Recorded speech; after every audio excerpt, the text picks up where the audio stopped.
கசடர கற்ற கல்வி அது. 3 வயசுல உள்ள போற குழந்தை எல்லாமே உத்தமமா தான் போகுது. 18 வயசுல வெளியில வரும்போது தான் என்னமோ பிரச்சனை எங்கேயோ வரும். 3 வயசுல உள்ள போகும்போது பொய் தெரியாது, பித்தலாட்டம் தெரியாது, அடுத்தவன் பொருளை அபகரிக்கணும்னு தெரியாது, அடிச்சு மேலவான்னு சொன்னா தெரியாது, எதுவும் தெரியாது. கையில இருக்கிறத கொடுத்துட்டு 2 குழந்தைங்களும் ஒன்னொன்னு பார்த்து சிரிச்சிட்டு இருக்கிற மாதிரி தான் 3 வயசுல உள்ள கொண்டு போனோம். கசடு அற கல்வியை கொடுக்காததுனால பட்டாம்பூச்சிகளா உள்ள போய் கம்பளி பூச்சிகளா வெளியில வரக்கூடிய கல்வியை நம்ம கொடுத்துட்டு இருக்கோம். ரொம்ப கொடுமையான இட்ஸ் வெரி டேஞ்சரஸ் எவல்யூஷன். இன்னொரு விஷயம், இன்னொரு பள்ளிக்கூடத்துல இதே மாதிரி ஓட்டப்பந்தயம். சத்தியமா குழந்தைங்களுக்கு ஏன் ஓடுறோம்னு இன்னும் தெரியாது. இதுல ஒரு பந்தயம் இருக்கிற விஷயம் கூட தெரியாது. குதிரை பந்தயத்துல கூட இவ்வளவு கமான் கமான்னு கூப்பிட்டுருப்பாங்களோ என்னமோ தெரியாது. அந்த குழந்தைகளுடைய தாய் தகப்பன் அங்க நின்றுட்டு அந்த குழந்தைங்களை ஆவேசமா கூப்பிடுறாங்க. அதுகளுக்கு ஏன் ஓடுறோம்னு தெரியல, எது வரைக்கும் ஓடணும்னு தெரியல, எத்தனை வேகமா ஓடணும்னு தெரியல, எதுவும் தெரியல. சொல்லப்போனா அந்த குழந்தைங்க ஓடவே இல்லை, நாங்க ஓட்டினோம், அவ்வளவுதான். பிடிச்சு தள்ளி ஆன்யமா கெட் செட் அப்படின்னு சொல்லி கோ அப்படின்னதுக்கு அப்புறமா எங்களை திரும்பி பார்த்துட்டு உட்காந்துட்டு இருந்த குழந்தைங்க தான் பிடிச்சு நெட்டி தள்ளி ஓட ஆரம்பிச்சது. ஒரு குழந்தை பாவம், அவன் வேகமா ஓடுற இயல்பு உள்ளவன் வேகமா ஓடி வரும். பின்னாலேயே 2வது ஒரு குழந்தை ஓடி வந்துட்டு இருந்தது. ஓடி வந்த குழந்தை 2வது குழந்தை விழுந்த அடுத்த நிமிஷம் அந்த முதல் குழந்தை திரும்பி போய் அவனை பக்கத்துல நின்று அவன் முழங்காலெல்லாம் தட்டி விட்டு 2 பேரும் நம்ம பேசிட்டு அங்கேயே நின்னுட்டாங்க. இந்த 3வது குழந்தை வேகமா ஓடி அம்மாவை பார்த்துட்டே இருக்கு. அம்மா ஓடிவா ஓடிவா ஓடிவாங்கிறாங்க. அடிச்சு கட்டிட்டு ஓடி போய் குழந்தை முதல்ல வந்துருச்சு. அந்த யாரையும் பத்தி கவலைப்படாம தான் எங்க வரணுமோ அங்க மட்டுமே ஓடி போய் 3வதாக வந்து 1வது இடத்தை பிடிச்ச குழந்தைய எல்லாரும் புத்திசாலின்னு பாராட்டினாங்க. இந்த 1வது ஓடி வந்து 2வது குழந்தை விழுந்த உடனே திரும்பி வந்து தூக்கி விட்டு முழங்கால தட்டி விட்ட குழந்தைய அவங்க அம்மா கூட்டிட்டு போய் அடிச்சாங்க. என்ன சொல்லி அடிச்சாங்க தெரியுமா? எவன் எப்படி போனா உனக்கு என்ன? இவ்வளவுதான். விதையொன்னு போட்டு சொரையொன்னு முளைக்காது. காற்று விதைச்சோன்னா கொடுங்காற்று தான் அறுவடை பண்ணுவோம் நாம. ஒவ்வொரு குழந்தையும் சீறி நம்மளை திரும்பி பார்க்கும் பொழுதெல்லாம் தயவு செஞ்சு புரிஞ்சுக்கோங்க, கசடுகளை நாம பாடத்திட்டங்களா கொடுக்க ஆரம்பிச்சிருக்கோம். மனப்பாடம் பண்றது ஒரு திறமைன்னு சொல்லி கொடுத்துருக்கோம். அடுத்தவங்க கிட்ட உதவாம இருக்கிறது ஒரு திறமை அப்படின்னு சொல்லி கொடுத்துருக்கோம். ஏன் பள்ளிக்கூடத்துக்கு ஆசிரியர் வந்தாங்க, ஆசிரியரும் மாணவர்களும் ஒரே பள்ளிக்கூட பேருந்துல வரக்கூடிய வாய்ப்பு இருக்கும் போதெல்லாம் பார்த்திருப்போம். குழந்தைங்க எழுந்திரிச்சு டீச்சர்ஸ்க்கு இடம் கொடுக்கும். இடம் கொடுக்கணும்னு சொல்லல, கொடுக்கும்னு சொல்றேன். ரெண்டும் வேற. கண்டிப்பா குழந்தைங்க ஆசிரியர் ஏறினா இடம் கொடுக்கணும் அப்படின்னு நான் சொல்லல, ஆனா கொடுக்கும். அப்படி ஒரு பழக்கம் உண்டு. ஆனா நான் ஒரு அம்மா ஒரு குழந்தைகிட்ட சொல்றதையே பார்த்தேன். உங்க டீச்சர்ஸ் எல்லாம் ஓசியில வராங்க, ஒருத்தரும் காசு கொடுக்கல, நம்ம ஸ்கூல் பஸ்ஸுக்கு காசு கொடுத்து ஒன்னு அனுப்புறேன், எந்த டீச்சராவது வந்தா ஜன்னல் வழியா வெளியில பாத்துக்கோ. இல்லம்மா, பிறந்து வரும்போது அதுக்கு இது எதுவுமே தெரியாது. விதைக்கிறோம். தோண்டி தோண்டி தோண்டி தோண்டி மனசுல இருக்கக்கூடிய அழுக்கையும் அகங்காரத்தையும் கேவலமான எண்ணங்களையும் குழந்தை மனசுல விதைச்சு வெறும் காடும் முள்ளும் மண்டி போற மாதிரி ஒன்ன விதைச்சு நீங்க கொம்பு சீவி விட்டு அது திரும்பி உங்ககிட்டயே கொம்பு எவ்வளவு கூர்மையா இருக்கா அப்படின்னு பதம் பார்க்கும் போது பரிதவிச்சு பிரயோஜனம். கேட்கும் போது எல்லாம் அழகாதான் இருக்கும். நான் ஸ்டூடெண்ட்ஸ் கிட்ட இதே தான் சொல்லுவேன். ஜெபி மேம் சொல்லும் போது எல்லாம் நல்லா தான் இருக்கும், ஆனா நான் இறங்கி போகும்போது என்னை தாண்டி தட தட தடன்னு என்னமோ ஒன்று ஓடும். என்னன்னு பார்த்தா நான் சொன்ன வார்த்தைகளாக இருக்கும். மறக்காம நான் எடுத்து வச்சுக்கோ, ஏன்னா எனக்கு ரொம்ப தேவைப்படுது. நம்ம நினைக்கிற அளவுக்கு குழந்தைங்க அவ்வளவு மோசம் இல்லை. நாம அவங்கள பத்தி சொல்லி கிண்டல் பண்ணி சிரிக்கிறோம். ஆனா மது ஒழிப்பு பத்தி மேடை தொடங்கும் பொழுது வந்து சொன்னதுதான் நான் சொல்றேன். என்னுடைய மாணவர்கள்ல நிறைய பேருடைய பெற்றோர்கள் மதுவுக்கு அடிமையான பெற்றோர்கள் இருக்காங்க. அப்பாக்கள் இருக்காங்க, அம்மாக்கள் இருக்காங்க. தந்தை இடுப்புல கட்டிட்டு இருக்கக்கூடிய துணி அவிழ எங்க இருக்கோன்னு கூட தெரியாம மதுவுக்கு அடிமையாகி நடுரோட்ல கிடக்கிறத பார்க்கும்போது அவருடைய குழந்தை மனசு எவ்வளவு பதறுமோ அதை போல பல மடங்கு பதறும் அம்மா அப்படி ரோட்ல கிடக்கும்போது. கற்பனைக்கு தாங்க முடியாத ஒன்றாக இருக்கு இல்லையா?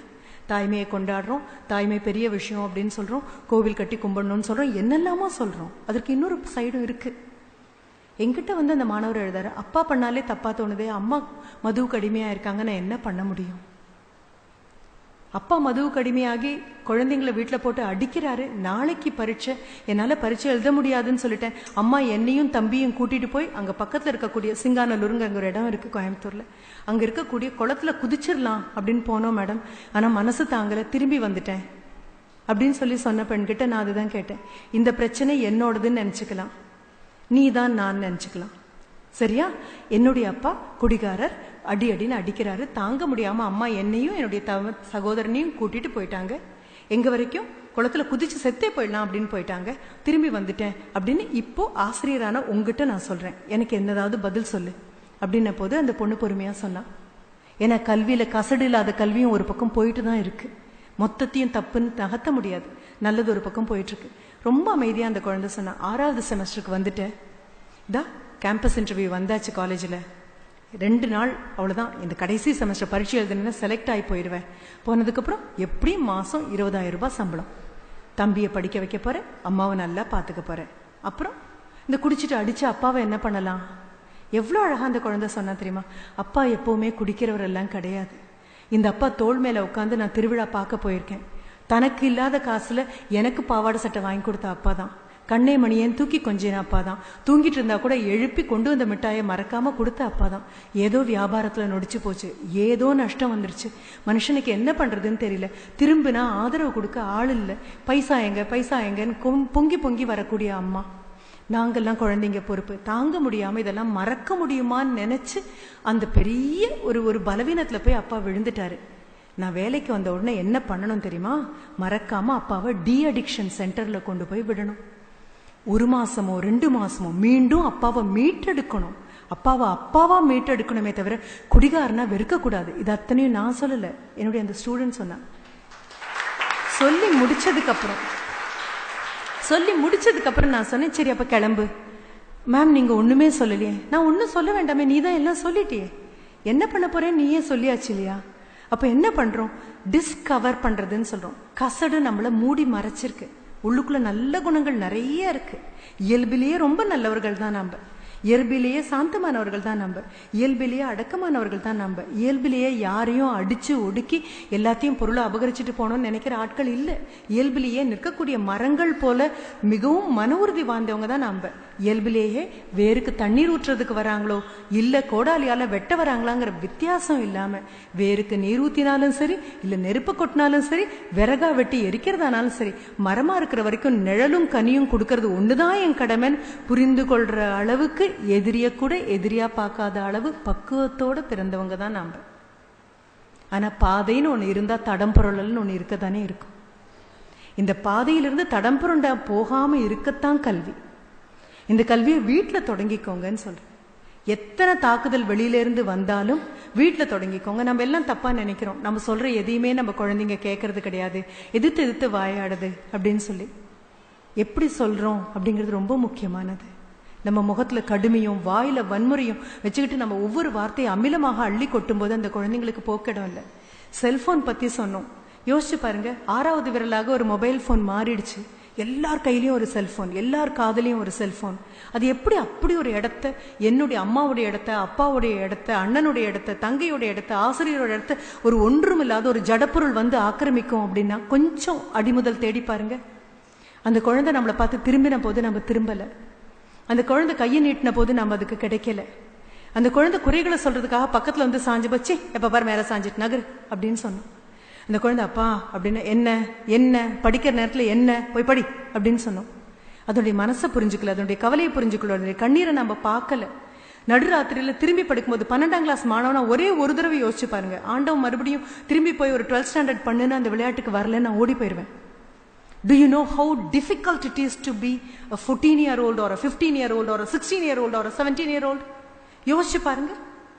டிசம்பர் தடுமாறி போறதுக்காகவும் உருப்படாம போறதுக்கான எல்லா வழிகளையும் ஊர்ல உட்கார்ந்து பண்ணினவங்க நாம. 18 வயசு பையன் கேவலமான பாடல்களை எழுதல, 15 வயசு குழந்தை அநாகரிகமான நாடனம் ஆடல, 15 வயசு குழந்தை மிக கேவலமான திரைப்படம் எதுவுமே எடுக்கல. அது எல்லாமே உட்கார்ந்து ஒழுங்கா தான் இருக்கு. 40 தாண்டி 30 தாண்டி நாம மட்டும்தான் இது எல்லாமே பண்ணிட்டு இருக்கோம். கசடுகளை மட்டும் வாங்கிட்டு போன நாம மட்டும்தான் பண்ணிட்டு இருக்கோம். இன்றைக்கு வரும்பொழுது கூட நான் ஒரு பேச்சில் சொல்லிட்டு தான் வந்தேன். பக்கத்தில் இருக்கக்கூடிய ஒரு கடையில் ஷாம்பு பாக்கெட் தொங்க விட்ட மாதிரி ஒரு 5-6 வருஷத்துக்கு முன்னால அந்த பான் பராக் தொங்க விட்டு இருந்தது. அந்த கடைக்காரர்கிட்ட நான் கேட்டேன், உங்க பையன் போடுவானா அப்படின்னு. அவர் சொன்னா, உதச்சிருவேன், தொட்டானா கொன்றுவேன். அப்ப என் பையன் போடக்கூடாது, ஊரார் குழந்தையெல்லாம் போடலாம் இல்லையா? இப்படித்தானே கால் மாத்தி வைக்கிறோம். என் குழந்தைக்கு எதோ ஒவ்வாதோ அது யாருக்கும் ஒவ்வாதுன்னு ஒரு நாளும் நினைக்கல நான். ஒரு சிகரெட் விற்கக்கூடிய கடைக்காரருக்கு குற்றபோதம் இல்லை, என் பையன் குடிக்காம இருந்தா போதும். மதுக்கடை வச்சிருக்கிறவருக்கு அந்த குற்றபோதம் இல்லை, என் பையன் தொடாம இருந்தா போதும். கேவலமான பாட்டு எழுதுற நபருக்கு நல்லாவே தெரியும், என் பொண்ணு ஏசி கார்ல போயிட்டு வருவா, பின்னால எவனும் இந்த பாட்டை பாட மாட்டான் அப்படின்னு தெரியும். ஆக சமுதாயமே பொறுப்புணர்வு இல்லாம இருக்கும், ஒரே ஒரு கையகலம் உள்ள ஆட்கள் மட்டும் எல்லா பொறுப்பையும் எடுத்து பண்ணணும் அப்படின்னு சொன்னா கசடு மேலோங்கி மேலோங்கி போக போக கல்வியை மட்டும் கொடுக்கறோம்னா இது கானல் நீர் மாதிரி ஆயிடும். திரும்பி இந்த பிரச்சனைக்கே வரலாம். தயவு செஞ்சு 2 கையும் வச்சு அரவணைச்சுக்கோங்க. எல்லா குறைகளோடையும் உங்களை உங்களுடைய தாத்தாவும் பாட்டியும் தகப்பனும் தாயும் ஆதரிச்சு வளர்த்து ஆளாக்கி விட்டதுக்கு அப்புறம் அந்த நன்றி கடனை நீங்க அவங்களுக்கு காமிக்க முடியாது, அடுத்த தலைமுறைக்கு காணணும். ஆறு ஒரு போக்குல தான் போகும், திரும்பி வராது. அப்பா அம்மாவுக்கு செய்யாம விட்டது எத்தனையோ, கைவிட்டது எத்தனையோ, கடிஞ்சுக்கிட்டது எத்தனையோ, பல்ல கடிச்சது எத்தனையோ.